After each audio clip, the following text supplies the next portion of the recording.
Is this the dagger?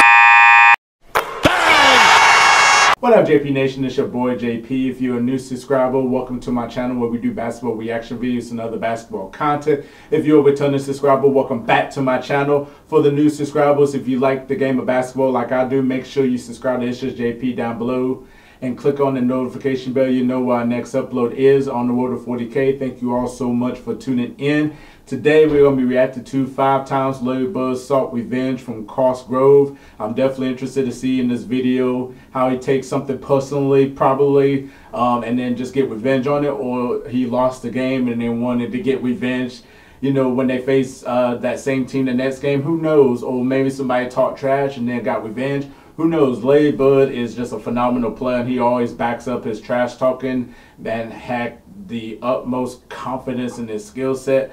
I mean, he was just phenomenal. So let's go ahead and get into the video, man. I'm so ready to go. Let's go.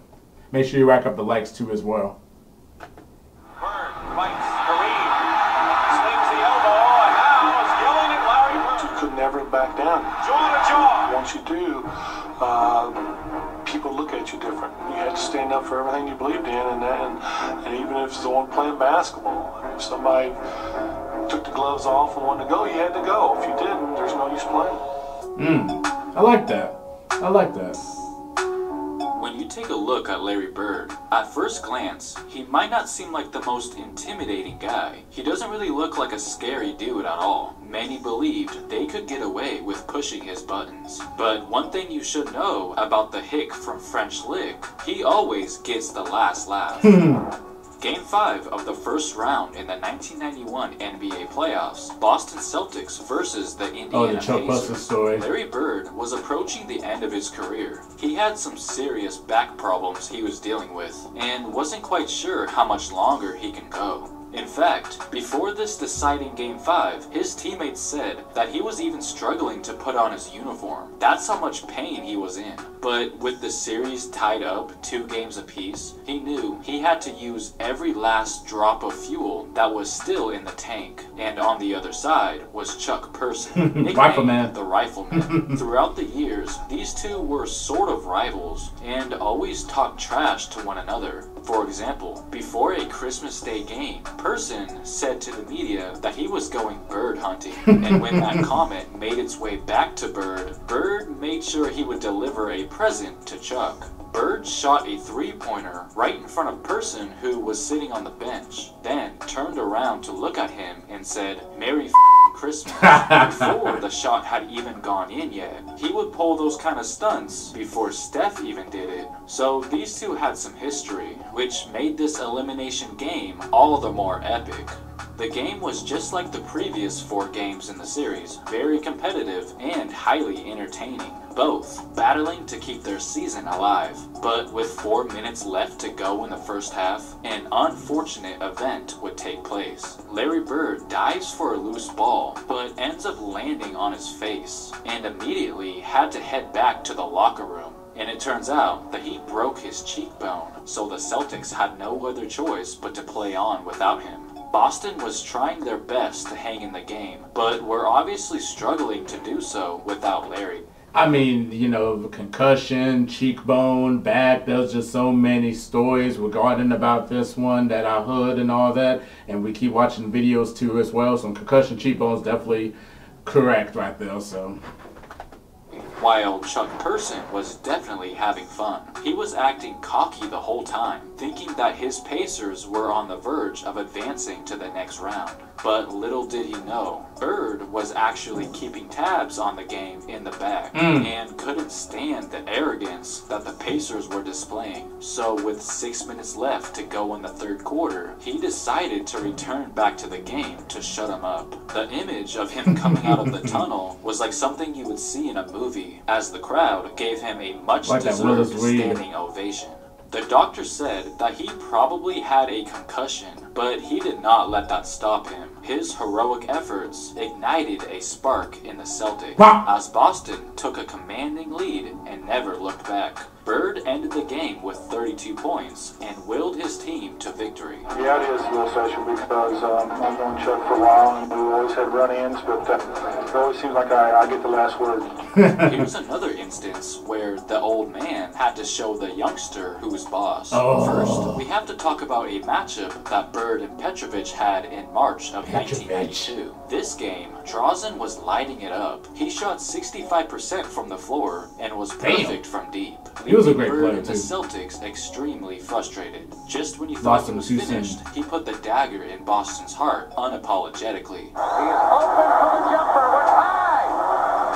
39 for Drazen Petrovic. He scored an impressive 39 points to get his team the win. Petro was quickly rising to fame, and before these two teams faced off again, the next time around, the pre-show made sure to remind everyone about that stellar performance. The big question is who's going to guard Drazen Petrovic. Last time out against the Celtics, a career high 39 points. He certainly is a big factor.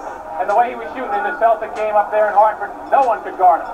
Amazing night for Drazen Petrovic. About 4 minutes to go in the first quarter, he hit a three-pointer, and as he was backtracking, he got into Larry Bird's face and was talking some good trash. Now, Bird's not someone that you normally want to taunt, but Drazen really... Just like he said, you do not want to trash talk Larry Bird. It is going to cost you. But Drazen was a hell of a player, man. He was a hell of a player.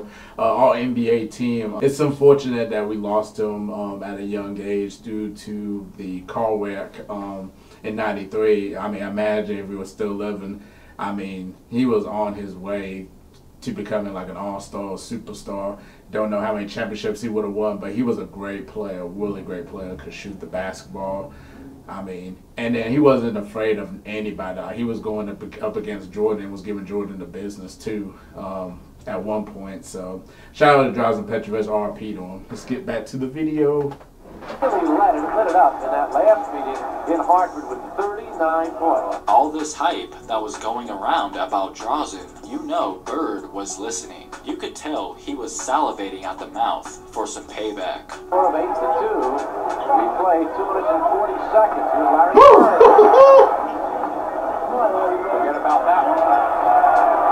This time, Bird was the one on fire, dropping 25 points, 9 assists, and 9 rebounds. While Drazen could barely even get a shot off, he produced a stat line that was not even close to the one he had during their earlier meeting. Just a dull 12 points. He should have known that Bird never forgets anything. It's no secret that Larry Bird and Bill Laimbeer absolutely despised one Everybody hates another. Bill Within Laimbeer. this heated rivalry, we saw them go at each other's neck on multiple occasions. But in one game in particular, Larry Bird literally got instant revenge. It was Game 2 of the 1985 Eastern Conference Semifinals between the Pistons and Celtics. Bill Laimbeer was deliberately elbowing Bird as soon as the game started. He wanted to take Bird out early, and he even ended up cutting his chin wide open. The way Laimbeer was playing out there was probably not the smartest idea if Larry is the guy you're doing it to. He's not the type to just let you get away with that. And from that point on, Bird did not play around anymore. Knocking Bird down. Larry wheels on Paducah. Scoring. Down. Bird outside. Encouraging you. Get out of here! The others know they're not involved. Bird the rebound. Is he tough or what?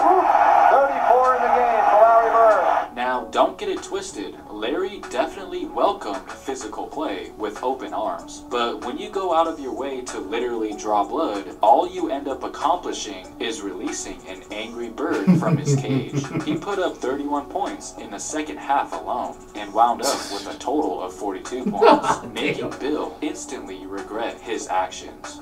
Back when Larry Bird was a freshman in college at Indiana University, it was said that the veterans on that team would kind of bully him, even though I know that is hard to believe, and that one player in specific, Kent Benson, who was their starting center, constantly went out of his way to chastise him, always giving Bird a hard time since Larry was the new guy on the team, and rumors say that was part of the reason he didn't stay there very long and ultimately ended up transferring to Indiana State shortly after. Now fast forward to 1985, Bird was now on the Celtics while Benson played for the Pistons, and this is where Bird would finally get his revenge. Well, kinda. You see, while Bird did do his thing out there, it was Kevin McHale who was destroying Detroit, especially Kent Benson. And get this, Larry actually noticed that McHale had the hot hand and that Benson was struggling to guard him. So Bird encouraged McHale to keep making things miserable for Benson by simply feeding him the ball over and over again and grab some popcorn watching him go to work. Benson eventually even needed Lambert to help him stop McHale, but that also failed. And when it was all said and done, McHale ultimately broke the franchise record with 56 points, mostly at the expense of Kent Benson, which was really making him frustrated. Blaine Reichel, I think, has something on Kent Benson. See, I did not know that right there, you know. So that's another motivating factor for Kevin McHale to score 56 points and having a high hand and fucking Benson. That's because, like, but he was getting bullied in college. And then just go to that kid Benson, just keep making life a living hell for him. Gotta be a T. And he's gone. Benson has just been tossed again. Get your ass whooped and then... Now, Bird definitely appreciated the fact that McHale embarrassed Benson for him, but he wasn't quite done with McHale yet. You see, by McHale going for 56 points, he actually broke Larry Bird's previous Celtics record, 53 points. And don't you think for 1 second that Larry didn't realize that. Larry even said after McHale's impressive performance that he should have gone for 60. Larry, after the game, kiddingly told Kevin, you should have gone for 60. He said, you should have kept going because that may not last. Well, the fact that he didn't go for 60 and that Bird secretly wanted to get the record back, he got the idea, why not go for 60 himself? So guess what? Only about a week later, Bird would put on a show that would go down in history forever. A performance that even made the opposite team go crazy. He went for 60 points against the Atlanta Hawks, reclaiming the franchise record in points in a single game. So I guess you could say that he got revenge on his very own teammate. During a 1987 contest between the Boston Celtics and the Chicago Bulls, Michael Jordan, who was still a baby at the time, attempted to guard Larry Bird, but he wasn't all that successful at it. Bird just took Jordan to the post at ease. So then head coach of the Bulls, Doug Collins, decided to put a slightly bigger player on Larry, forward Ben Poquet. That only made things worse for Chicago, because Bird took that as a personal insult. As soon as Collins put Poquet in the game to guard Larry, Larry said this out loud to Doug Collins: "Ben Poquet, are you And here's why Bird reacted in such a way. Quote, "As far as playing, I didn't care who guarded me. I just didn't want a white guy guarding me because it's disrespect to my game." And well, since Larry couldn't really tell Poquet to go sit back down, he thought he might as well humiliate him while he's at it. Standing dribble at the stripe. Bird has it right in the circle. Fakes on Poquet. Gets to the lane. Fadeaway shot. Good. Holds the 4-2 lead. Celtics on the attack. Bird has it right corner. He fires. Ribbing. Go! Top of the glass. Side left against Jordan. Bird pops and shoots from the right side and nails another one. Come on. James between the circles. Swings it left to Bird. Shoots foul line. Good. Larry Legend would ultimately drop 41 points, forcing Collins to think twice before quote-unquote disrespecting his game ever again. So there you go. All this man wanted to do was get the W for his team and go home to cut his grass in peace. But no, those players couldn't just let him be. They just had to provoke the legend and ultimately had to pay the price. Comment down below what your all-time favorite Larry Bird moment is. And of course... Oh man, you know, I mean, I enjoy Larry Bird just getting revenge on certain players or a team or a coach. I just love that so much just because it's just the competitive spirit in you. Like if you didn't play well and then you want revenge the next game you face that same team, you want to go ahead and put on a show so that you can prove to them that you can play, or prove to them that, you know, I'm still here and I can back this up any day if you want to. Nobody can guard me. So so those are great stories. of Larry Bird getting revenge and everything. Definitely comment down below and tell me your favorite Larry Bird revenge story and let me know what you want me to react to next. Subscribe to It's Your JP for more content. Click the notification bell. You know where our next upload is. I'm JP and we out of here. Peace.